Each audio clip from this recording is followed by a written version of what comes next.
All right, welcome back. This is, let's see, what unit are we on? This is Unit 6, and we are getting into Harrison versus Tecumseh. We're looking at the Indians in the Northwest Territory during the Jeffersonian era. So this is Unit 6, Video 2. Here we go. So the Treaty of Paris, after the War for Independence, gave the Great Lakes region to the United States. But no one asked the Native Americans who lived there about the matter.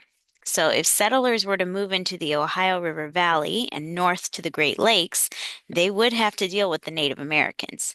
Unfortunately, the means of dealing with them were usually violent. As early as George Washington's administration, settlers and Indians had been locked in a bloody struggle in Ohio. Treaties existed in abundance, but the Americans did not always honor them, and furthermore, many of the Indians shared the beliefs of Tecumseh, a Shawnee Indian chief. He said, "The land belongs to all Indians and cannot be sold without the consent of all." What? Sell a country? Why not sell the air and the clouds and the great sea as well as the earth? An old Indian once complained to William Henry Harrison. He was the president at the time. Well, not the president yet, but he was in the military at the time. So, an old Indian once complained to William Henry Harrison that the French had been friendlier to the Native Americans than the Americans had been. He said, "The French never took from us our lands. Indeed, they were common between us. They planted where they pleased, and they cut wood where they pleased, and so did we. But now, if a poor Indian attempts to take a little bark from a tree to cover him from the rain, up comes a white man and threatens to shoot him, claiming that the tree is his own." So when the Indians realized that the Americans intended to keep the land forever and keep the Native Americans off, they went on the war path. So, do you see how we have different value systems here? Competing value systems. One is much more communal, societal oriented, and one is more individualistic, ownership oriented. And so those were competing philosophies that would lead to the Native Americans and Americans butting heads. So when the Indians realized that the Americans intended to keep the land forever, and keep the Indians off, they went on the war path. Settlers, on the other hand, considered the Indians' way of living wasteful. Using the land as the Indians did, only to raise a few crops and hunt, did not begin to tap the potential resources of the country. Many settlers used their desire to improve the land as an excuse to take it from the Native Americans. They considered themselves better managers of the land's resources. These differing philosophies of settlers and Native Americans only increased the potential for more conflict. And in 1790 to 91, the Indians inflicted two stinging and humiliating defeats on the American army. Faced with the increasingly dangerous situation, President Washington appointed the War hero Mad Anthony Wayne to crush the Indians. Wayne, known for his reckless courage, staged a careful, meticulously planned campaign, and he forced marched from Fort Washington on the Ohio River, which is like where Cincinnati is today, to the site near modern Toledo in the Battle of Fallen Timbers. So, this it was called that because most of the fighting occurred in a maze of tangled trees knocked down by a storm.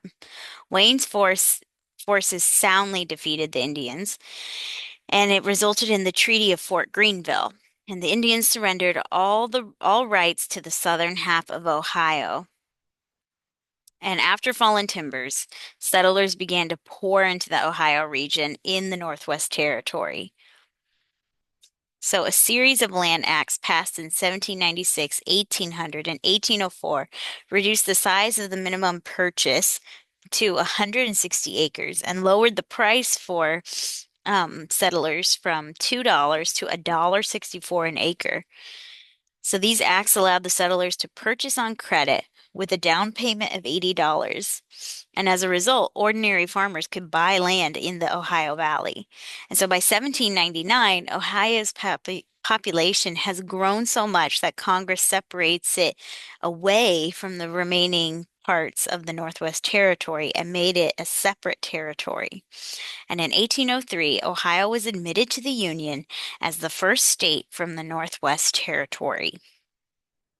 So Ohio goes with the Battle of Fallen Timbers. And Mad Anthony Wayne was the U.S.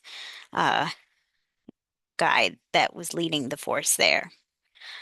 Now we need to get to Harrison versus Tecumseh. Both of these men fought on opposite sides at the Battle of Fallen Timber. So in this little part, I have H and T. So H's go with Harrison, T's go with Tecumseh. Here we go.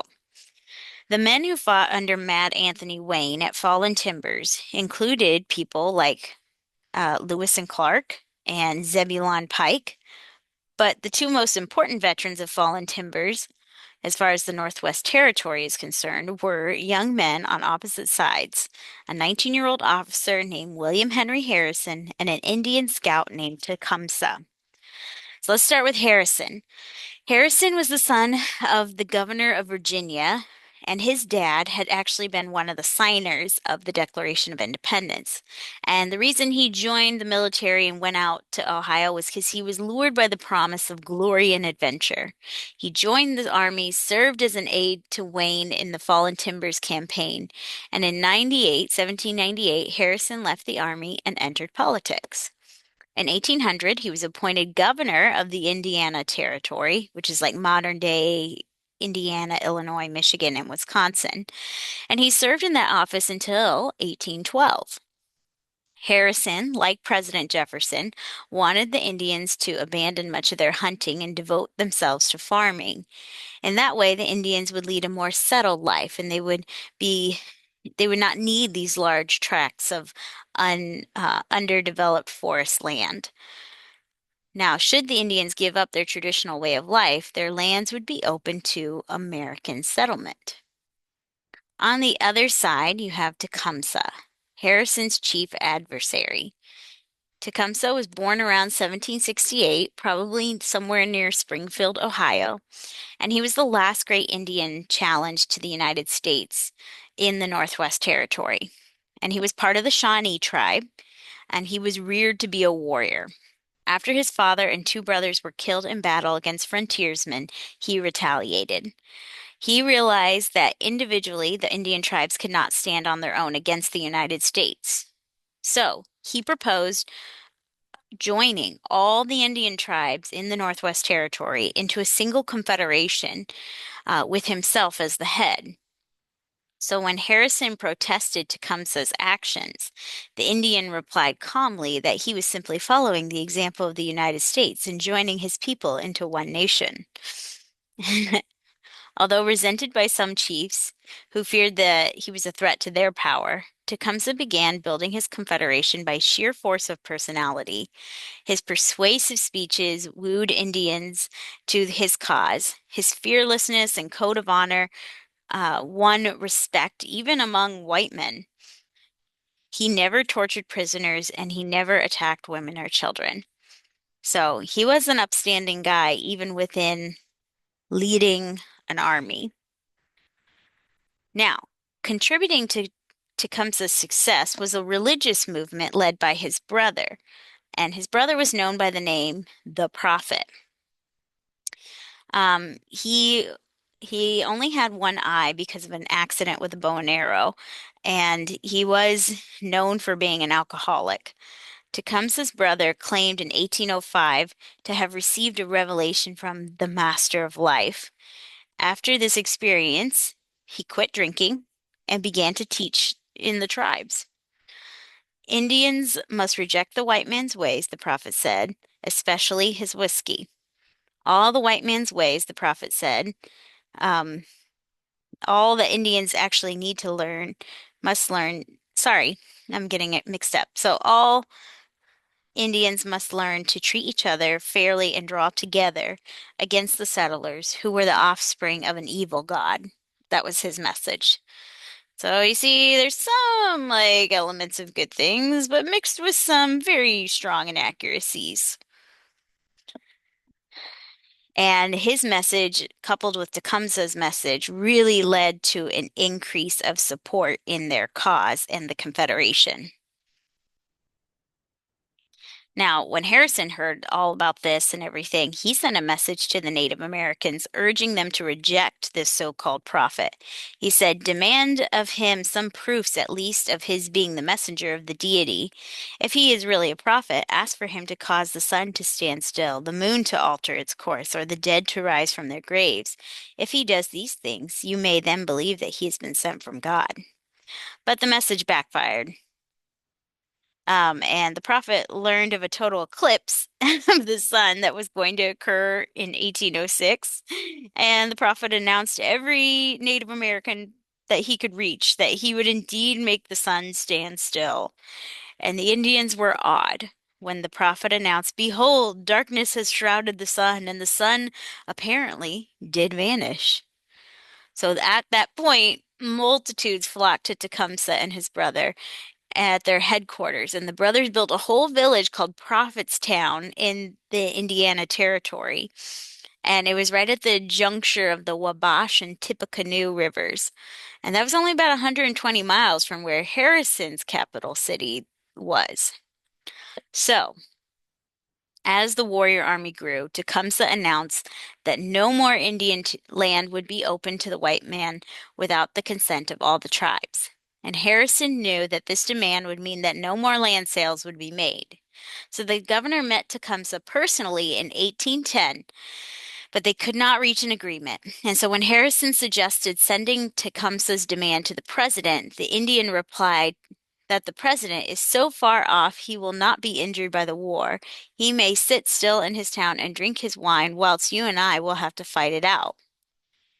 So, thinking that the clash is inevitable, Harrison decided to act quickly. And in 1811, when Tecumseh was away on a trip in the South, trying to rally more tribes to come join, Harrison took a force of some 800 men and camped near Prophetstown on the Tippecanoe River. And in his brother's absence, the prophet ordered a night attack on the American camp, promising to charm the white man's weapons so that they would not harm the warriors. And in the Battle of Tippecanoe, Harrison's forces drove off the Native Americans, and they still took heavy losses, though. So the Native Americans abandoned Prophetstown, and Harrison destroyed it. And when Tecumseh returned, he found that he must begin all over again. He was demoralized. This time, however, he had found a greater ally.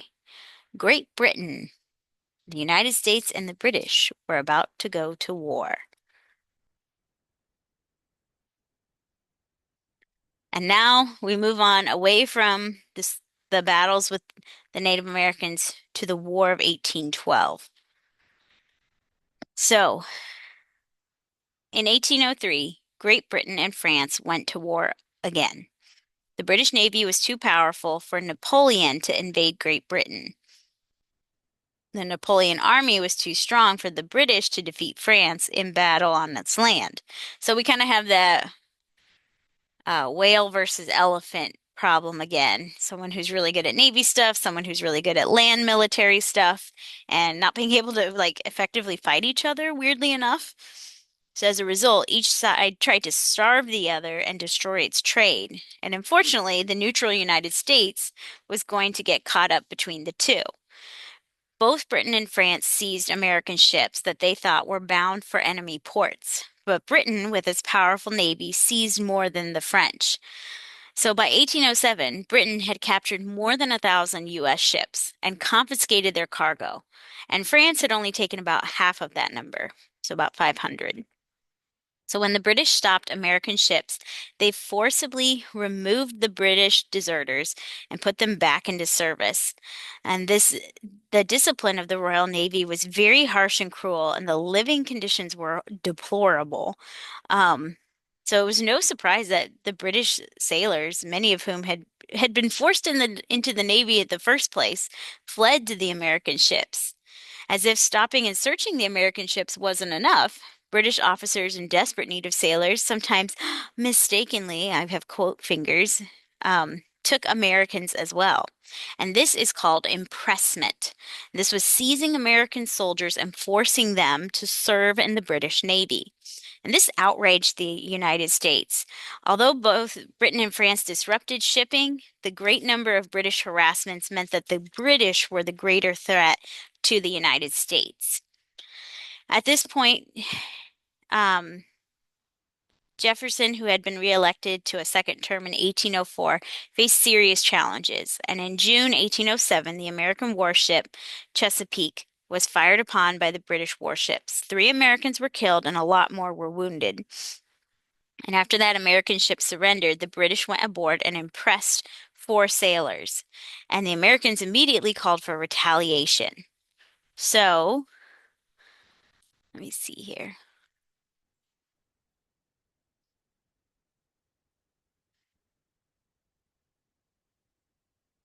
So, Jefferson tries to avoid war by doing the Embargo Act, and it just banned all American trade with the rest of the world. And um, but it didn't really it failed miserably. And that was mainly because France didn't need American goods as much as Jefferson thought, and Britain needed the goods more, but it could not help risk helping Napoleon by lifting the restrictions. So it hurt the Americans the most, that Embargo Act. Um, so I'm gonna jump ahead to James Madison because um, this will kind of help our narrative and talk with the War of 1812. So Jefferson kind of finishes out his term. That Embargo Act kind of left a sour taste in people's mouth right at the end of his term. And it would end up being that both political parties would denounce that embargo and it would be repealed just in the last week he was in office as president. And then in 1808, um, we see James Madison become his successor, and he becomes the fourth president. So, though Madison was a keen political philosopher, remember, he's the father of the Constitution, and an experienced politician, he was distracted by the continuing conflicts with France and Great Britain. Um, Now, Madison hoped to avoid war, and at his request, Congress had restored international trade, except with Britain and France. And in 1810, Congress tried yet another approach um, to restore all trade and everything. So, anyways, the British trade restrictions put on them, suspicions that they are helping Tecumseh, and impressment are going to all lead to the U.S. getting involved in the war. So, the the War of 1812, the British come and attack Washington, D.C. They burn down part of the White House, and really it's Dolly Madison, who we've talked about before, that saved a lot of like George Washington's picture, a lot of the foundational documents, um, some of our core stuff from the colonial era.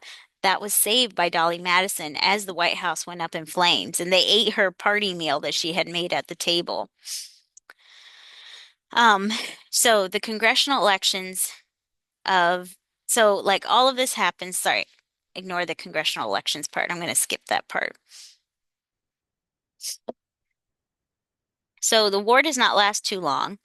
And by 2 years later, after the Battle of New Orleans, both sides decided to stop fighting and settle their differences pretty diplomatically with the Treaty of Ghent. And it was a better deal for the Americans. Now, if you want to listen to a little bit of American history through song, you should click on that link in the PowerPoint about the Battle of New Orleans. The Battle of New Orleans, there's an old 1930s country song written about it that's pretty catchy.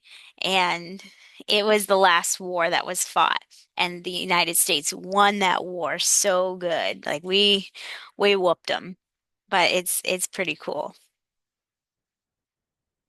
So, Treaty of Ghent. Make sure you know that the U.S. Uh, did pretty well.